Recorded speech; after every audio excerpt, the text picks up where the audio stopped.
See, learning hierarchy presented by Robert Genne. He presented this hierarchy in his book Conditions of Learning. This is not a theory of learning. First of all, ये learning hierarchy कोई theory नहीं है learning की, ठीक है। अब इस learning hierarchy में उन्होंने क्या बताया है, so he mentioned that there are 8 different types of learning and these 8 different types of learning can be arranged in a hierarchy from simple to complex, ठीक है। सो सिंपल से कॉम्प्लेक्स में 8 type के लर्निंग की arrangement इन्होंने की है, बस इतना सा काम है, ठीक है। अब यहां से आपको जैसा मैंने बताया कि क्वेश्चंस स्पेसिफिक ही बन सकते हैं। क्वेश्चंस की जो टेंडेंसी है वो यही है कि भैया इनमें से कोई 4 देकर के सबसे सिंपल पूछ लेंगे आपसे, इनमें से कोई 4 देकर के सबसे कॉम्प्लेक्स पूछ लेंगे, फोर्थ मोस्ट कॉम्प्लेक्स कौन सा है, थर्ड सिंपल कौन सा है, ऐसा आपको ये सीक्वेंस अगर याद रही तो आप आसानी से कर सकते हैं। सबसे पहले सिग्नल लर्निंग रखा है। सिग्नल लर्निंग किसको रिप्रेजेंट करता है, क्लासिकल कंडीशनिंग को रिप्रेजेंट करते हैं। तो क्लासिकल कंडीशनिंग में क्या होता है, so bell becomes a signal for the food and यहाँ आपको ध्यान रखना है कि क्लासिकल कंडीशनिंग रियल लाइफ में भी ऐसे ही वर्क करती है। Like red light becomes a signal for stopping, ठीक है, दैट इज क्लासिकल कंडीशनिंग की रेड लाइट का जलना और हमारा व्हीकल को स्टॉप कर लेना, it is a kind of classical conditioning. तो यहाँ पर सिग्नल लर्निंग को सबसे सिंपल फॉर्म ऑफ लर्निंग माना गया है। देन स्टिमुलस रिस्पॉन्स लर्निंग, जहां पर थॉर्नडाइक और स्किनर का जो थ्योरी है उन दोनों को इंक्लूड किया जाता है। और उसके बाद एक स्पेसिफिक स्टिमुलस और स्पेसिफिक रिस्पॉन्स की बात होती है। उसके बाद आता है चेन लर्निंग, यानी बहुत सारे सीक्वेंस में स्टिमुलस के लिए बहुत सारे रिस्पॉन्सेस करते जाना। उसके बाद है वर्बल एसोसिएशन लर्निंग, तो खासकर जो आपका लैंग्वेज लर्निंग होता है उस दौरान बहुत सारे वर्ड्स को बच्चे कनेक्ट करके एसोसिएट करके सीखते हैं, that is verbal associative learning. Then discrimination learning, तो अलग अलग चीजों के फीचर्स के बेसिस पर उनको अलग अलग पहचान पाना, डिस्क्रिमिनेट कर पाना, like a dog is different than a cat, ये आइडेंटिफाई करना कौन सा टाइप ऑफ लर्निंग है, डिस्क्रिमिनेशन लर्निंग है। अब दो चीजें अलग होते हुए भी किसी एक कैटेगरी में प्लेस की जा सकती हैं। Dog is different, cat is different, cow is different, but all of them can be categorised in animals. वो कौन सा लर्निंग है, कॉन्सेप्ट लर्निंग होता है। और कॉन्सेप्ट लर्निंग के बाद आता है लर्निंग ऑफ रूल्स और प्रिंसिपल्स। अलग अलग कॉन्सेप्ट्स होते हैं, प्रैक्टिकल कॉन्सेप्ट्स होते हैं, थ्योरेटिकल कॉन्सेप्ट्स होते हैं, हायर लेवल कॉन्सेप्ट होते हैं, लोअर लेवल कॉन्सेप्ट होते हैं। उन कॉन्सेप्ट को एक्सप्लेन करने के लिए रूल्स बने होते हैं, प्रिंसिपल्स बने होते हैं, थियरीज बनी होती है। Like you need to remember कि लर्निंग अपने आप में एक कॉन्सेप्ट है, लर्निंग का एक डेफिनेशन है, और लर्निंग को एक्सप्लेन करने के लिए अलग अलग थियरिस्ट ने अलग अलग थियरीज प्रेजेंट की है, कुछ रूल्स प्रेजेंट किए हैं। एंड सबसे हाईएस्ट जो नेचर है लर्निंग का वो है प्रॉब्लम सॉल्विंग, कि हम जो कुछ भी लर्न करते हैं उसको अल्टीमेटली प्रैक्टिकल सिचुएशंस में अलग अलग तरीके की प्रॉब्लम्स को सॉल्व करने के लिए यूज लेते हैं, and it was named as problem solving. जो इनसाइट लर्निंग में आपने देखा था कि जो चिंपैंजी के सामने अलग अलग प्रॉब्लम्स प्रेजेंट किए थे कॉलर ने, और उन प्रॉब्लम्स को चिंपैंजी सॉल्व कर रहा था, तो वहां पर एक्चुअल में जो लर्निंग का टाइप इंक्लूड किया गया that is a kind of problem solving, ठीक है। हाँ क्लास बेटा आज डाउट सेशन रखा है, डेली नहीं होती है, कोर्स हमने पूरा कर दिया था, तो अब हम चाह रहे हैं कि आपने भी पूरा कोर्स पढ़ लिया हो, तो अगर कोई डाउट्स हैं तो आप लोग पूछ सकते हो, ठीक है। कम पढ़ाई किए क्या, अच्छा कम ही पढ़ के आता है रिजल्ट अच्छा, तो बिल्कुल क्या बात कह दी तुमने शिवानी। चलो एनीथिंग एल्स, सिस्टम अप्रोच समझा दूं क्या, चलो सिस्टम अप्रोच भी समझा देते हैं।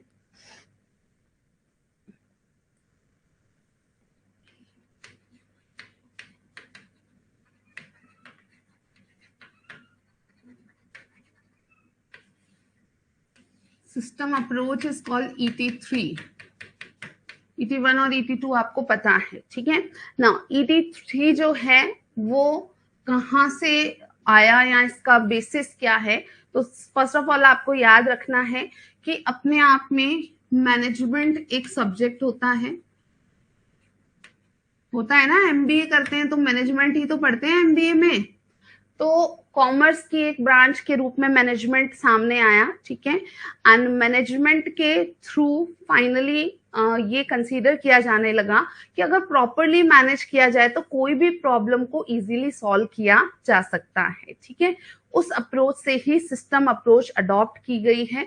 ये एक एप्लीकेशन है एजुकेशनल टेक्नोलॉजी के एरिया में, जहां आपको याद रखना है कि पहले हमें एक सिस्टम क्या होता है ये समझना है। व्हाट इज अ सिस्टम, ये चीज हमको समझनी है। So if we talk about system, Hindi में पहले इसका ट्रांसलेशन याद रखना जरूरी है। इसको तंत्र कहते हैं या कई बार हिंदी में लिखते हैं प्रणाली।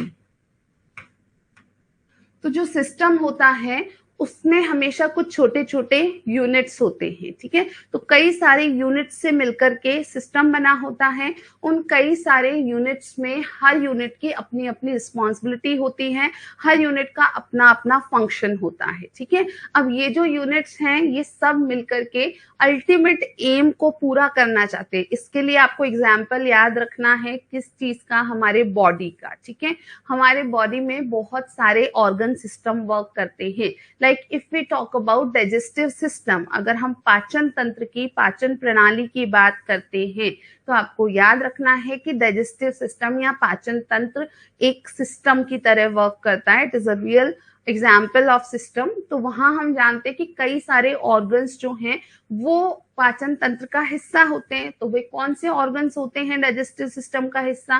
तो इट स्टार्ट्स फ्रॉम माउथ, आपका जो टंग है, टीथ है, सलाइवरी ग्लैंड्स हैं, देन आपका यहाँ ईसोफेगस होता है, आहार नाल जिसको कहते हैं, ठीक है।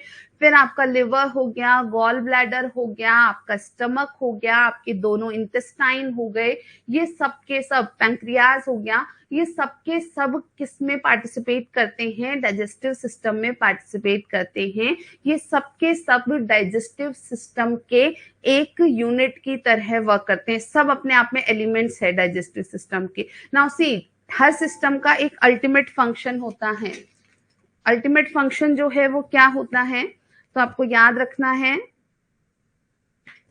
वेट, हर सिस्टम जो है उसका एक मुख्य कार्य होता है। जैसे डाइजेस्टिव सिस्टम का अल्टीमेट जो फंक्शन है या मुख्य कार्य है वो क्या है? To digest the food, definitely, ठीक है। जो भी भोजन अंदर आ रहा है उसका पाचन करना, फूड को डाइजेस्ट करना डाइजेस्टिव सिस्टम का अल्टीमेट फंक्शन है। लेकिन उस अल्टीमेट फंक्शन को पूरा करने के लिए जो सारे अलग अलग पार्ट्स हैं, एलिमेंट्स हैं, वो सब अपनी अपनी रिस्पॉन्सिबिलिटी अदा करती है। जैसे हम माउथ की बात करें तो वहां टंग और टीथ जो है वो अपना काम करते हैं। वो फूड को क्या करते हैं? च्यू करते हैं, उसे इस फॉर्म में कन्वर्ट करते हैं, बोलस के फॉर्म में कन्वर्ट करते हैं कि वो आहार नाल से नीचे जा सके। सोच के देखो, अपन क्या क्या क्रिस्पी क्रिस्पी वो आपकी चिप्स खा लेते हैं, अपन समोसा क्रिस्पी सा खा लेते हैं, उस फॉर्म में मान लो उतना टाइट सा क्रिस्पी सा डायरेक्ट अगर जा सकता है क्या? पॉसिबल है क्या? हमारे इसोफेगस से नीचे जा पाएगा क्या? वो डेफिनेटली नहीं जा सकता है, ठीक है। तो उसको उस फॉर्म में कन्वर्ट करना जिस फॉर्म में वो इसोफेगस से अंदर जा सके, ये काम किसका है? हमारे टंग का है, हमारे टीथ का है। तो वहां उस सिस्टम में इन दोनों का एक स्पेसिफिक फंक्शन हो गया। अब आपके इसोफेगस का फंक्शन है कि उस फूड का, बोलस का चर्निंग करते हुए उसको आगे के ऑर्गन्स की तरफ पहुंचाए। तो इसोफेगस अपना काम करता है। अब पूरा डाइजेस्टिव सिस्टम नहीं पढ़ाऊंगी, ठीक है ना। लिवर अपना काम करता है, स्मॉल इंटेस्टाइन का कुछ फंक्शन है वो अपना काम करती है, पैंक्रियास का अपना फंक्शन है इंसुलिन रिलीज करना, वो अपना काम करता है, आपकी स्मॉल और लार्ज इंटेस्टाइन अपना काम करती हैं। और जब सब अपना अपना काम सही से कर रहे होते हैं तो अल्टीमेटली सिस्टम स्मूथली रन करता है, सिस्टम प्रॉपर वे में फंक्शन करता है ना। इसी सिस्टम के थॉट को अप्लाई किया गया है एजुकेशन सिस्टम के ऊपर, and that is named as system approach, ठीक है। अब एजुकेशन सिस्टम में भी if we consider a school, देखो लार्ज सिस्टम हो सकता है और एक लार्ज सिस्टम में फिर छोटे छोटे सिस्टम हो सकते हैं। जैसे एक स्कूल अपने आप में एक सिस्टम होता है, ठीक है। उस स्कूल में हर क्लास भी अपने आप में क्या होती है? एक सिस्टम होती है, ठीक है।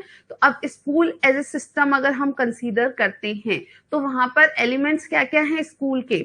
सुबह स्कूल में टीचर्स भी एक एलिमेंट है उस सिस्टम के, स्टूडेंट्स भी एलिमेंट है सिस्टम के, प्रिंसिपल भी एलिमेंट है सिस्टम का, देन जो अदर नॉन टीचिंग स्टाफ है वो भी एलिमेंट है सिस्टम का, स्कूल बिल्डिंग इंफ्रास्ट्रक्चर ये भी एलिमेंट है सिस्टम का।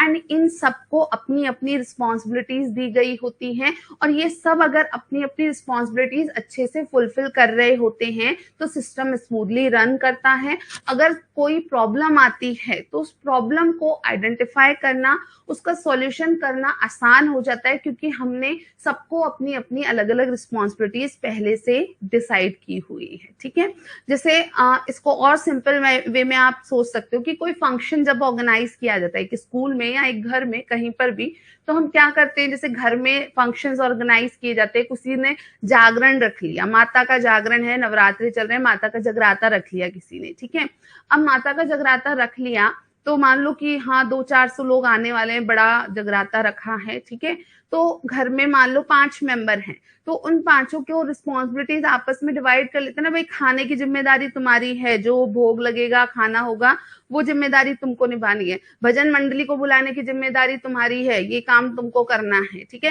पैसे का प्रबंध मैं करूंगा, पापा ने कह दिया फाइनेंशियली जिसको जो पैसा चाहिए बजट देखना ये मेरा काम है, मैं बता दूंगा कि हाँ इतने बजट तक ही देखना है इस चीज को, वो मैं करूंगा। ठीक है, इनविटेशन देने की जिम्मेदारी तुम्हारी है, मम्मी को बोल दिया कि भाई आसपास जिसको बुलाना है, फोन करना है, क्या करना है आप करो, वो जिम्मेदारी आपकी है। ठीक है, अब अगर मान लो जिस दिन कीर्तन है, भजन है, जिस दिन जगराता है, उस दिन पता चला कि यार उन वाले पड़ोसी को तो बुलाया ही नहीं अपन ने, उन्होंने तो बुलाया था, अपने को हर बार बुलाते थे, तो यहाँ ऑब्वियसली अगर प्रॉब्लम अराइज हुई है तो सॉल्यूशन आसान है, किससे कहा जाएगा, भाई मम्मी की जिम्मेदारी थी न्योते देने की, आमंत्रित करने की, इनवाइट करने की, तो मम्मी आप तो ये गलत कर दिया आपने, तो भूल गए, आप उनको इनवाइट ही नहीं करके आए। हम हर किसी को नहीं फाइंड आउट करेंगे ना कि भाई किसको बोले, क्योंकि हमने रिस्पॉन्सिबिलिटीज डिवाइड कर रखी है, एक सिस्टमैटिक वे में वर्क किया है, एक सिस्टम की तरह वर्क किया है, तो कोई भी प्रॉब्लम अराइज होने पर हम इजीली उस प्रॉब्लम का जो कंसीडरिंग फैक्टर है या कॉजिंग फैक्टर है उससे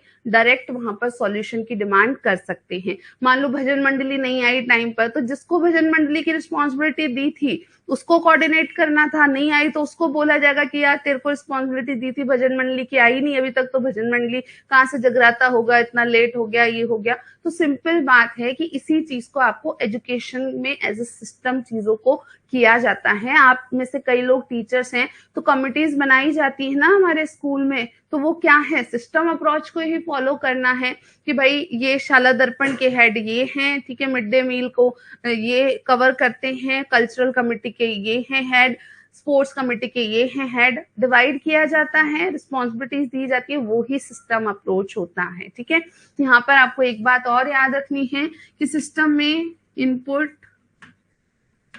प्रोसेस,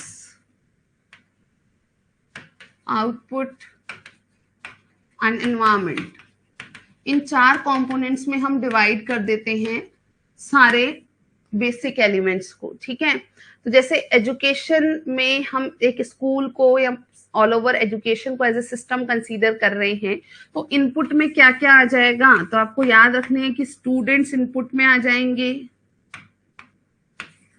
इनफैक्ट टीचर्स को लगाया जा रहा है, उनको सैलरी दी जा रही है, वो भी तो सिस्टम का इनपुट ही है, ऑल अदर स्टाफ इनपुट में आएगा, ऑल द इंफ्रास्ट्रक्चर या और कोई भी रिसोर्सेज, फाइनेंशियल रिसोर्स हैं, फिजिकल रिसोर्सेज हैं, सारे रिसोर्सेज किस में आ जाएंगे, इनपुट में आ जाएंगे। भाई ये सब लगा करके ही तो हम कुछ प्रोसेस आगे बढ़ा रहे हैं। ठीक है, तो स्टूडेंट्स, टीचर्स, टीचर्स के अलावा प्रिंसिपल, सारा और नॉन टीचिंग स्टाफ जो भी है, सारा स्कूल का इंफ्रास्ट्रक्चर, फर्नीचर, रूम्स, आपने स्मार्ट टीवीज लगाए हुए हैं, वो सब कुछ किस में आ जाएगा, इनपुट में आ जाएगा। अब इस इनपुट के ऊपर प्रोसेसिंग होती है कि बच्चे रोज स्कूल आते हैं, उनको क्लासेस में टीचर पढ़ाते हैं, तो वो जो क्लासेस में पढ़ाना है वो प्रोसेस है, तो यहाँ इस सिस्टम में टीचिंग लर्निंग प्रोसेस को रखा जाता है, तो क्लासरूम टीचिंग लर्निंग प्रोसेस को यहाँ प्रोसेस कहा जा रहा है। अब डिजायरेबल आउटपुट हम किस में देखते हैं? डिजायरेबल आउटपुट इस सिस्टम में कहाँ आता है? जो बच्चों के बिहेवियर में चेंज आ रहा है, जो बच्चों का नॉलेज कंस्ट्रक्ट हो रहा है, जो बच्चों की लर्निंग हो रही है, जो बच्चों का होलिस्टिक डेवलपमेंट हो रहा है, वो क्या होता है? आउटपुट होता है। So change in student behaviour,